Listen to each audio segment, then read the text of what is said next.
Hafide! My name is Nakublas and welcome back to my channel, and today we're going to be doing a problem about parabolas. And parabolas are really one of those things where you can find everywhere. We just need to figure out how to use it. And here's this one such case scenario.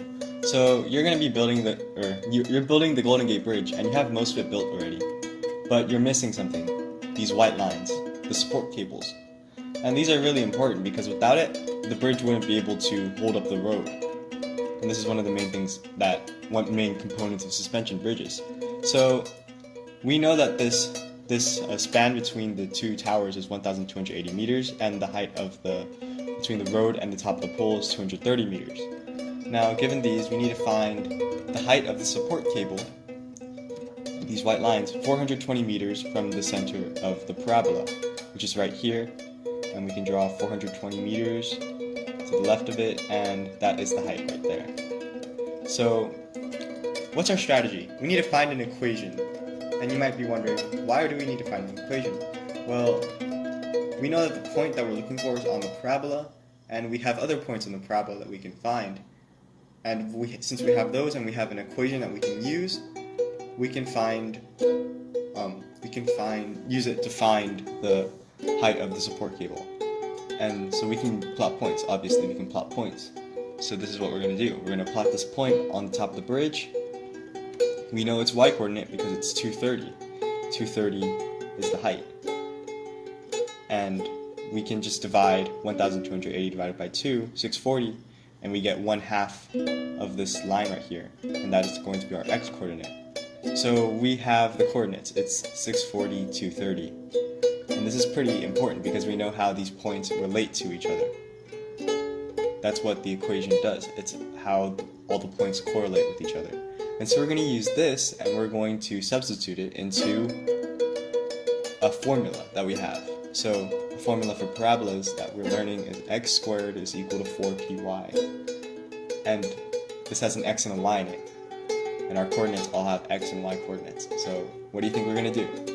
We are going to substitute the x and the y into this formula. Okay? So we're substituting it into the formula once again.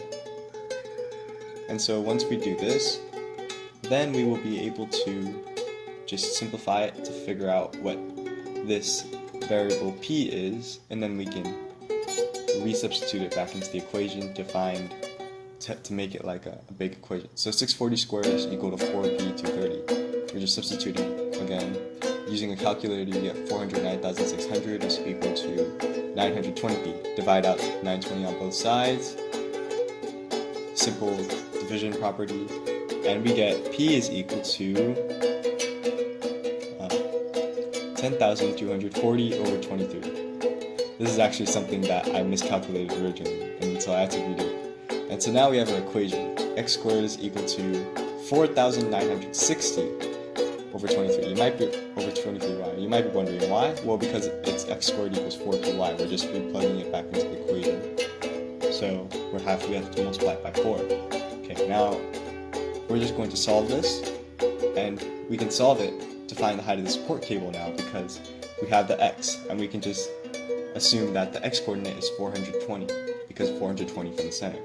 So we're just substituting 420 into the x and solving what will be y because equations, once again, figure out how points correlate with each other. So we're trying to correlate the x and the y. And so by multiplying 23, dividing 4,960 out, we get our answer. Y is equal to 99.1 meters. And this is good. And it makes sense because 99 meters is less than 230, and it just makes sense. And so overall, that is it for this video. I hope you enjoyed it, and I hope it helped you somehow. Thank you for your time.